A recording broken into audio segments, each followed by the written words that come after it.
있을 종목들의 흐름 점검해 봤고요. 이번엔 놓치지 말아야 할 종목 전문가와 함께 점검해 보도록 하겠습니다. 주식인포 박근호 이사 함께합니다. 안녕하세요. 안녕하십니까. 네, 반갑습니다. 오늘도 박근호 이사가 포착해준 첫 번째 특징주 먼저 찾아보겠습니다. 네, 하나머티리얼즈 살펴보도록 하겠습니다. 하나머티리얼즈 대만 TSMC의 실리콘링 공급을 위한 퀄 테스트를 진행하고 있다라는 소식 전해졌고요. 이 소식에 오늘 또 주가 초강세 보이고 있는데 어떻게 보십니까? 네, 오늘 시장의 중심은 아무래도 이제 거래소 쪽에서는 삼성전자 하이닉스 그리고 코스닥 쪽에서는 2차 전지가 될 텐데 이제 삼성전자 하이닉스의 시장 영향력이 얼마나 큰지 새삼 다시 한번 생각해 보는 날이고요. 지수가 굉장히 왜곡이 되고 있죠. 지금 거래소, 코스닥 모두 하락 종목이 상승 종목 대비해서 한 서너 배 정도 많을 정도로 굉장히 안 좋은 장인데 하여튼 거래소는 지수만은 일단 강보합권 보여주고 있고 코스닥 같은 경우는 20위권 내에서 오른다 싶은 종목은 3종목밖에 없을 정도로 굉장히 안 좋은 시장인데 오늘 뭐 시청자 여러분들이 갖고 계신 종목 중에 뭐 이 정도면 그냥 러프하게 좀 안정적인 조정이다라고 보여주는 종목군들은 너무 크게 걱정하지 마시고 이제 편안히 보시면 될 것 같고요. 그 중에서 이제 TSMC의 어떤 그 파워를 다시 한번 좀 생각을 해볼 수 있는 재료가 좀 하나 나왔죠. 하나머티리얼즈 앞서서 이제 앵커께서 브리핑해 주신 대로 어제 장 마감 후에 장중에 나왔으면 좋았을 텐데 장 마감 후에 나왔죠. 물론 뭐 오늘 시초가 기준에서도 상당히 큰 수익을 주는 흐름이 좀 나왔었는데 하나머티리얼즈가 대만의 TSMC 실리콘 링 공급을 타진을 한다. 자, 이제 반도체에는 쓰이는 장비도 굉장히 많고 사실 이 실리콘 링처럼 소모품도 굉장히 좀 많죠. 실리콘 링은 그냥 말 그대로 그 식각이랑 증착 공정에서 웨이퍼를 잡아주는 역할을 해주는데 이게 왜 중요하냐면 이 소모품이기 때문에 이 실리콘 링이 수명이 다했을 때 이걸 교체를 하려면 이 반도체 공정 자체를 멈춰야 되거든요. 그렇기 때문에 좀 내구성이 좋은 어떤 실리콘 링을 쓰려고 하는 게 지금 반도체 기업들의 입장이라고 보시면 될 것 같은데 네. 일단 TSMC 애프터마켓 공급망에 진입을 합니다. 이제 비포 마켓은 뭐 도쿄 일렉트론이나 뭐 램 리서치 같은 증착 식각 장비들이 같이 공급을 하는 거죠. 그러니까 만약에 계약을 할 때 뭐 TSMC가 뭐 램 리서치의 식각 장비를 샀다. 그러면은 이제 램 리서치는 우리가 장비를 파는데 몇 년 동안은 우리가 그 기계에 잘 맞는 장비에 잘 맞는 실리콘 링을 같이 갖고 갈게 이런 식으로 이제 공급을 하는 게 비포어 마켓. 그다음에 이제 뭐 삼성전자 마찬가지고 TSMC 마찬가지고 하이닉스 마찬가지입니다. 이게 소모품인데 굉장히 많이 쓰인단 말이죠. 자주 갈아줘야 되고. 근데 이 장비사에서 갖고 들어오는 거는 우리가 봤더니 생각보다 비싼데 그럼 우리가 이걸 직접 애프터마켓에서 사서 쓰면 비용을 좀 더 절약을 할 수 있지 않을까? 그때 이제 쓰는 게 이제 애프터마켓인데 하나머티리얼즈는 우리나라 이제 삼성 하이닉스 쪽에서는 비포어 마켓의 부품을 공급하긴 합니다만은 이제 대만 이제 TSMC 입장에서 이제 애프터마켓이 되는 거죠. 콜 테스트를 진행 중이다라고 하는데 이거는 사실 진행할 필요가 없는데 좀 약간 형식적인 거로 보시면 될 것 같아요. 왜 콜 테스트가 필요 없냐면 이미 하나머티리얼즈는 이 실리콘 링을 TSMC에 납품을 하고 있습니다. 애프터마켓에 이번에 진출하는 것 말고 그 전에 비포 마켓에서 공급을 하고 있는데 그 양이 굉장히 좀 적거든요. 그래서 애프터마켓 쪽에서 어떤 공급을 타진하고 있는 상황에서 어떤 좀 형식적인 부분이라고 하면 될 것 같아요. 중요한 건 하나머티리얼즈가 그동안에 램 리서치의 어떤 뭐 실팩스나 이런 그 기업들이 램 리서치 자회사가 이제 실팩스라고 전 세계 실리콘 링 1위 기업이 있거든요. 거기서 어느 정도 그 좀 뺏어오는지 비중을 좀 뺏어오는지가 중요하지 콜 테스트는 그냥 통과가 이미 됐다라고 보셔도 될 것 같아요. 자, 우리가 이제 생각할 수 있는 부분들은 이러한 부분들이 앞으로 이제 어떻게 하나머티리얼즈 실적에 적용이 되는지도 봐야 되는데 이 부분이 아니더라도 사실 시장에서는 하나머티리얼즈 실적을 굉장히 좋게 보고 있고 9월달서부터 상승을 이어져 오고 있는 상황인데 이 보통 뭐 하나머티리얼즈, TCK, 뭐 월덱스, 그다음 KNJ 이런 그 실리콘 링 관련 기업들은 D램보다도 그 낸드 업황을 굉장히 많이 부침 있게 좀 따르거든요. 지금 최근에 낸드도 좋기 때문에 하나머티리얼즈 오늘의 상승이 좀 약간 위에서 밀려 있기 때문에 아쉽긴 합니다만 좀 길게 본다라고 하면 뭐 나쁘지 않을 것 같습니다. 차트 잠깐 보면서 말씀드려보도록 할게요. 자, 8월 달서부터 9월 달까지 가파른 상승을 좀 이어갔는데 최근에 한 2주 넘게 좀 약간 쉬어가는 구간이라 일단 시장은 계속 올라가는데 하나머티리얼즈 왜 안 올라가지라고 해서 이제 주주분들 굉장히 좀 약간 답답하신 구간이 있었었는데 오늘 그 부분을 시원하게 해소를 했는데 아쉬운 부분은 좀 확대해서 보면 위쪽에서 좀 약간 많이 좀 밀려 있어요. 이런 부분들은 사실 오늘 다른 동종 이제 피어 그룹 대비해서 뭐 오늘 위쪽에서 16%에서 7%로 밀린 걸 생각하지 마시고 그냥 7%를 올랐다라고 생각을 하시면 그냥 편안하게 보실 수 있는 거죠. 수급 같은 경우는 일단 기관 수급은 화면에서 보시는 것처럼 파란색 선에 8월 말서부터 굉장히 가파른 매수세 오늘도 유지가 되고 있고요. 외국인들 같은 경우는 일단은 살짝 조금 이제 매도 기조를 보여주고 있긴 합니다만은 거의 매도는 거의 다 나온 듯한 느낌이다. 이렇게 보시면 될 것 같습니다. 네, 하나머티리얼즈 오늘 이슈 점검해봤고요. 수급 상황까지 함께 살펴봤습니다. 이렇게 첫 번째 특징주 만나봤고요. 이번에는 두 번째 특징주로 넘어가 보겠습니다. 네, 두산 살펴보도록 하겠습니다. 이번 월요일에 바로 오늘 포착주로 짚어주신 종목이었는데 오늘 장에서 14% 이상 급등을 해주고 있기도 합니다. 두산 좀 리뷰를 해주셔야 할 것 같네요.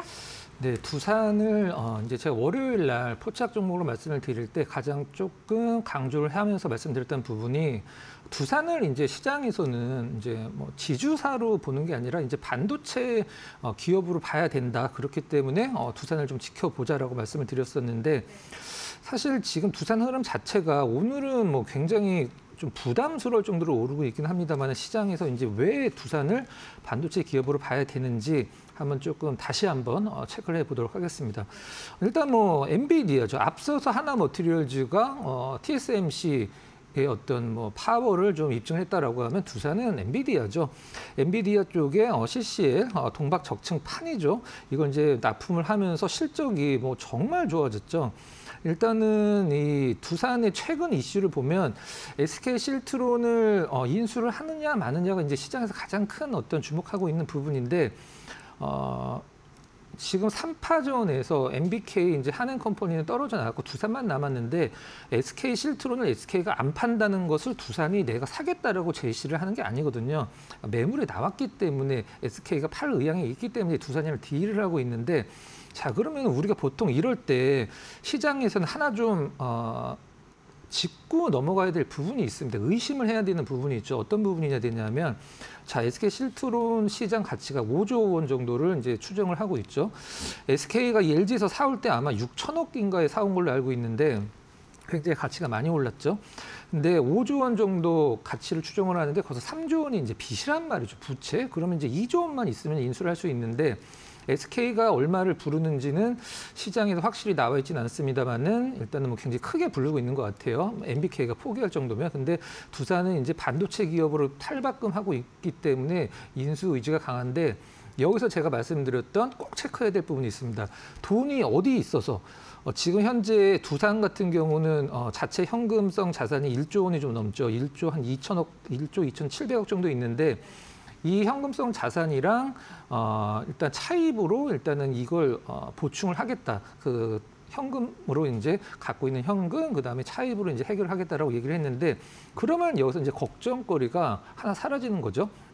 우리가 보통 대기업들은 뭐 유상증자나 이런 것들을 안 한다라고 생각을 하실 수도 있는데 정말 이런 뭐 얼마 전에 한화에어에서도 뭐 보실 수 있듯이 돈을 굉장히 잘 버는 기업인데 투자를 하기 위해서 대규모 증자를 했어요. 근데 그 후로 주가가 많이 올라와서 다행이긴 합니다만은 두산이 SK 실트론의 어떤 대규모 인수 자금을 일단 증자로 해결을 하진 않고 뭐 자체 현금이랑 어떤 차입으로 결정을 하겠다라고 한 것은 뭐 굉장히 뭐 지금 시장에서 보는 것을 굉장히 좋은 시선으로 볼 수밖에 없는 부분이고요.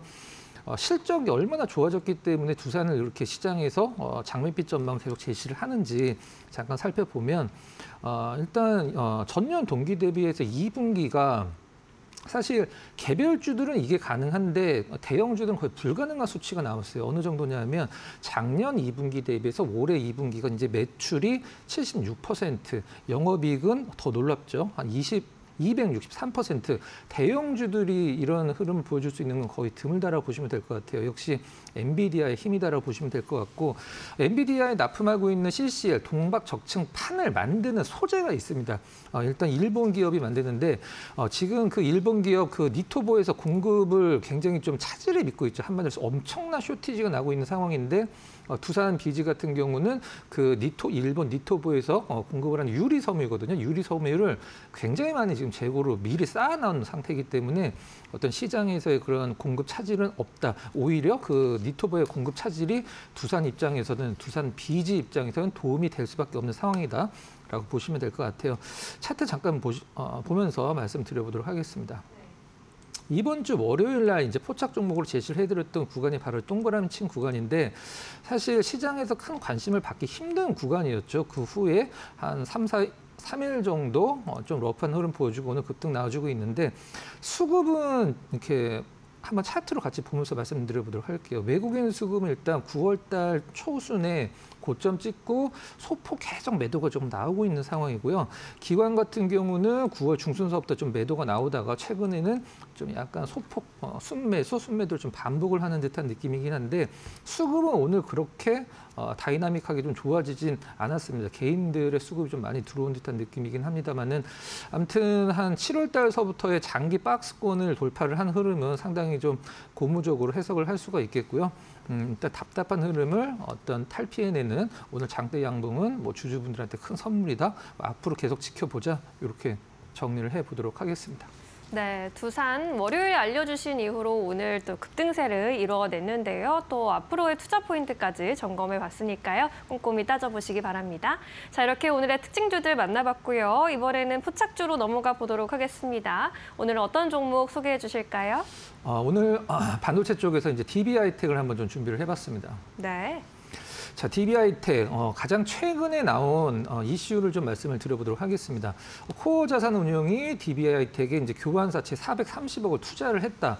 이것이 어떤 것을 의미를 하는지 제가 잠깐 설명드리면, 지금 코어 자산운용 전체 운용 자산이 800억이 좀 넘거든요. 근데 거기서 절반 이상 430억을 DB하이텍의 교환사채에다 투자를 했습니다. 가장 중요한 것은 만기랑 표면 이자가 빵원입니다. 빵원. 그러니까 원래 교환사채는 계속적으로 매년 이자를 받거든요. 그리고 만기 때 이제 주식으로 교환을 하는 건데, 어떤 기업의 교환사채에 투자를 한다는 것은 그 기업의 주가 상승에 자신이 없으면 절대 투자를 할 수가 없는 거죠. 이제 주가 상승에 투자하는 게 이제 투자자 입장에서는 교환사채니까 이익이라고 표현하죠. 거기다가 만기랑 표면 이자를 영원으로 정했다라는 것은 일단은 뭐 어떤 특정 자산운용사의 판단일 수도 있긴 합니다만 굉장히 뭐 좋게 보는 것 같아요. 이 부분이 시장에서 상당히 좀 긍정적인 영향을 미치고 있는 사실이고, 일단 DB하이텍 같은 경우는 이제 충북 음성 공장에 1,005억 정도 투자를 하겠다. 그다음에 차세대 전력 반도체에 250억 투자를 하겠다. 역시 이제 DB하이텍 역시 이제 자체 전액 이제 시설 자금으로 이 EB로 한 1,200억 정도 조달을 했는데, 충북 음성 공장에 1,000억, 그다음에 전력 반도체 250억 투자를 하는데, 지금 전력 반도체 쪽에 DB하이텍이 상당히 드라이브를 세게 걸고 있습니다. 일단 전력 반도체가 가장 많이 쓰이는 곳이 오늘 시장에서 주목받는 두 가지 섹터를 얘기를 한다라고 하면 전기차도 뭐 ESS가 들어가죠. 이제 배터리 쪽. 그다음에 두 개죠. 전기차랑 ESS. 전력 반도체가 이제 전기차랑 ESS 상당히 중요한 부분이거든요. 그래서 DB하이텍의 미래를 앞으로 좀 밝게 볼 수 있는 부분이기도 하고, 우리가 보통 실적 이제 뭐 어떤 기업이 분기 보고서나 반기 보고서 나왔을 때 제가 항상 강조를 해드리는데, 공장이 있는 기업은 가장 먼저 사업 보고서에서 그 공장 가동률이 얼마나 되고 있는지를 봐야 됩니다. 그게 바로 이제 실적의 척도가 되는 건데, DB하이텍의 작년 24년도 그리고 23년도 공장 가동률의 평균이 70% 극초반입니다. 71, 72 정도 수준이에요. 근데 DB하이텍의 올해 이제 공장 상반기 기준으로 평균 가동률이 90%를 훌쩍 넘었어요. 이거는 사실 뭐 실적에 대한 어떤 우려는 사실 크게 할 필요가 없다라고 이제 볼 수 있는 그런 척도라고 이제 보시면 될 것 같아요.